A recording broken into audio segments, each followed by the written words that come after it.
Hey everybody, Nick here, and this morning we're going to do some disassembly maintenance on this little guy right here. This is the Kizer Knives Minitherium, featuring a Damasteel blade as well as titanium bolster construction. Well, actually, maybe they're not titanium bolsters. Maybe they are. I mean, it's titanium. My big question here is whether it counts as a bolster, if it's just like an overlay. I don't freaking know. Look, whatever the heck this thing is, I'm about to take it apart. So, let's see here. No idea. It sounds like a foghorn out there. No clue what's going on. Free spinning pivot. All right. And that also feels like a T10, perhaps. Yeah, you're a T10 and you're free spinning. All right, I can live with this. Got me a T10. T10. All righty. So, aside from the foghorn, it's a beautiful morning here in San Diego. Really, bro? They have put way too much damn thread locker in this guy. There we go. Pop that loose. We're going to open this up and we're going to find like 4 gallons of thread locker splashed into the middle of this thing. Holy crap, people. Look at that. The action on this knife, although the centering is good, the action is, actually feels like it could use a little improvement. And my bet is that by going ahead and cleaning this out, we're going to be able to get there. At the moment, it just feels a little bit bound up in there, like there's maybe some gunk or another in there going on. Interesting piece. Full disclosure, this just arrived from Kizer, and we have disassembled ourselves. All right, there we go. Oh, man. This is like drowned in oil. Okay. Okay. We can work with this. We can work with this. All right, so I'm going ahead, and if you're ever curious about any of the tools I'm using on my disassembly videos, go ahead and check out nickshabazz.com/tools. That will link you directly to my disassembly toolkit video, and we'll show you, oh, yeah, we got some thick grease in here coupled with oil. I don't know what's going on here. They just tossed this guy in the oil drum real quick before they shipped it off. But I bet we're going to do better now that we've gotten in here and repaired some situations. But, pivot isn't... I don't know if that's gunk in there or whether the pivot's got some weird little machining issues here. I don't know. Let's find out. You know, there's always that tension between wanting to carry something in a factory fresh state a little bit and wanting to just get up in here and do this. And in this case, I really got the distinct impression, and after a while, I suppose I started getting these impressions, that there was something amiss inside this knife, that it could run smoother than it did, or than it was running. And so I'm kind of glad I got up in here, because I kind of suspect that once I've done so, not only cleaning out the 10 gallons of Loctite they poured into this guy, but also just getting in here and cleaning off some of this really ugly, whatever the heck grease oil thing that they're doing, I feel like this knife is going to run a lot better. And so, you know, at some level, that's part of the reason I do this so quickly, is because so often a knife is not up to par from a factory. I mean, some factories do better.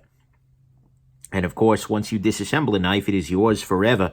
Do keep that one in mind, people. Don't be the jerk who tries to disassemble something, then returns it, especially if you didn't do the disassembly right. But nevertheless, this is always something I kind of keep an eye out for, if you will.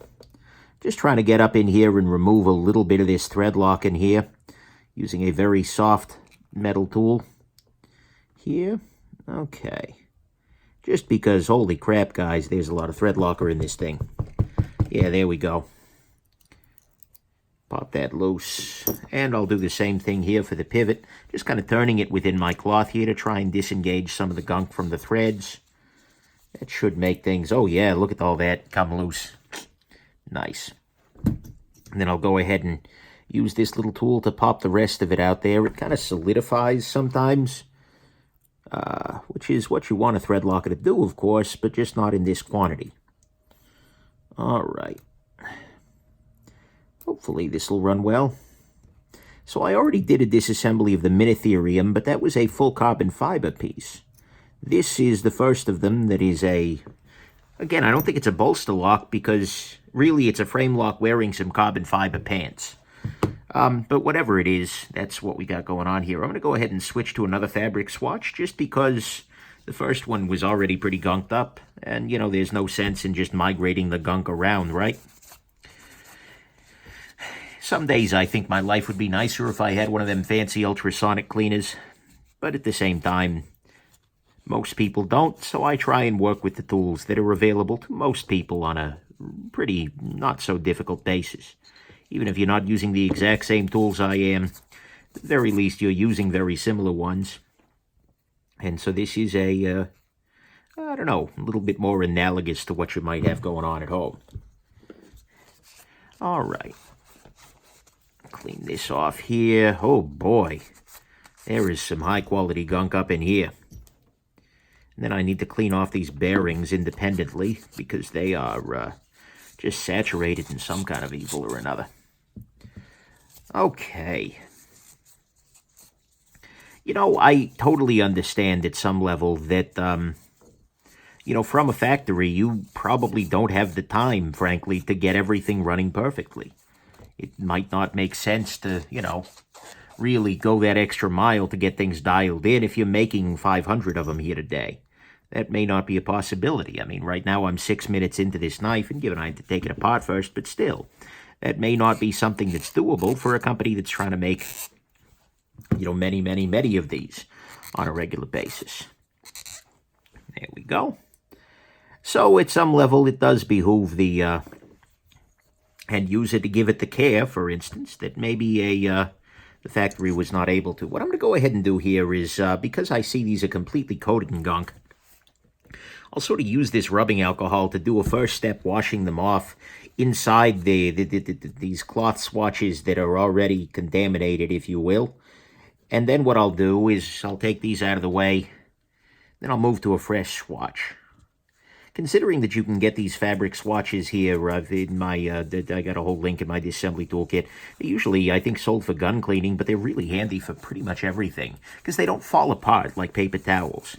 But anyways, they're so remarkably cheap that it's just like, I can do that. I can just like, you know what, I'm just going to swap to another one, and it's okay. It just makes things a little easier sometimes. And especially for something like this, now what I'm going to do is I'm going to go ahead and throw a little more rubbing alcohol down here. And just kind of run these back and forth on there, both to kind of clean off the washes themselves. Beautiful. There we go. Nice. Okay. So, we got that. Those are all clean. Next step is going to be, I'm going to go ahead and, I'm still seeing some gunk up on this here. I think it's just kind of residual stuff from around the stop pin and whatnot. But because this is a Damasteel blade, and this is, by the way, Damasteel, it's not, well, at least that's what they're claiming. See, it says on here someplace Damasteel, which is hilarious because you don't need to put that there. You take one look at it, it's like, there you go, Damasteel. But anyways, I'm going to go ahead and do a final step once we're done of actually wiping down the blade to make it actually attractive. Well, okay, it's attractive now, but to make it more so as we are, you know, working on this. I'm going to go ahead and try and clean this top part of this screw off. It's purely cosmetic, but by God, if I'm going to carry something, I want it to look good inside and out. This is my insanity, like that, just like I put a pretty little bow on it. I have many insanities, but that is the nature of one of them at the very least. All right, I'm going to go ahead and try and pop this pivot through. Come on, there we go. So, pivot is popped through. I'm going to use some 10-weight nano oil on this guy. And drippity drip some of that there. Come on, there we go. And drop in a bearing. Come on. Down, down, down. There we go. You could also use other lubrications, but I'm using this one.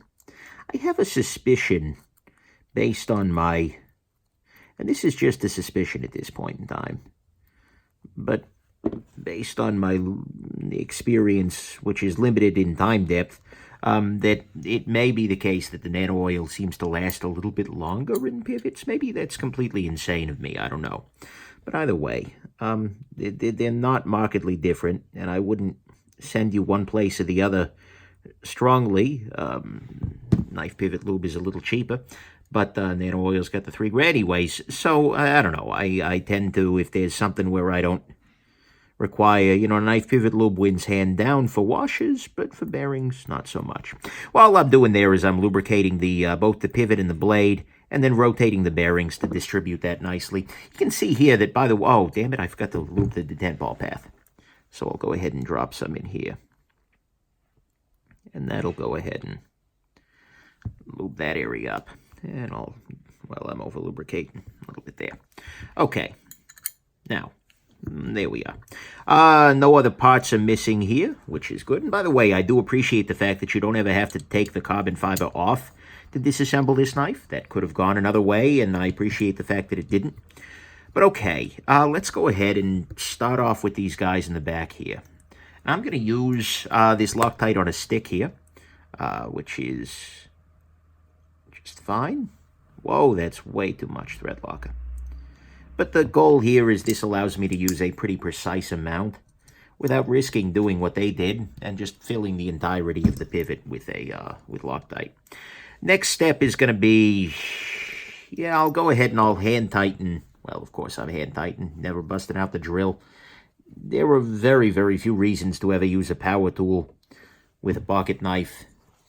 You know, there are powered sharpeners, and even those you should be careful with.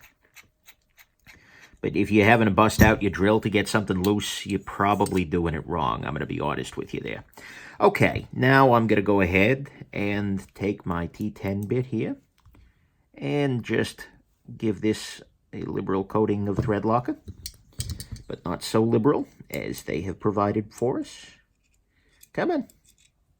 Get in the freaking hole there. Come on, buddy. Don't you want to go home? All right, there we go.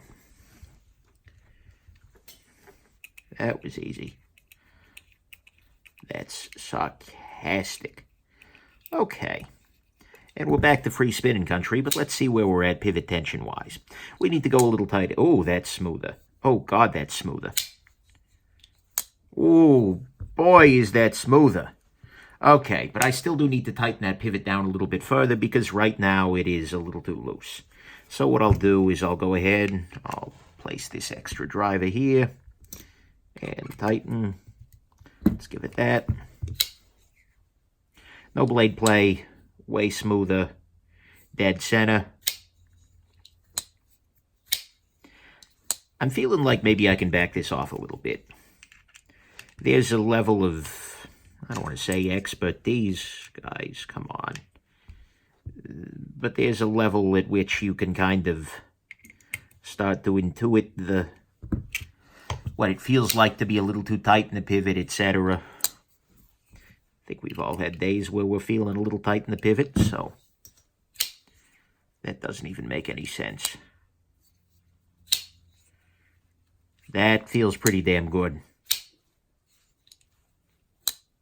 Oh, yeah. That is way better. As I had hoped and suspected and dreamed and desired, the action on this guy was massively improvable with just a little bit of love there. Cleaning out that nasty lubrication, cleaning out the thread locker in there, and just getting this guy in a better state overall just made a world of difference for us. And that's always nice, right?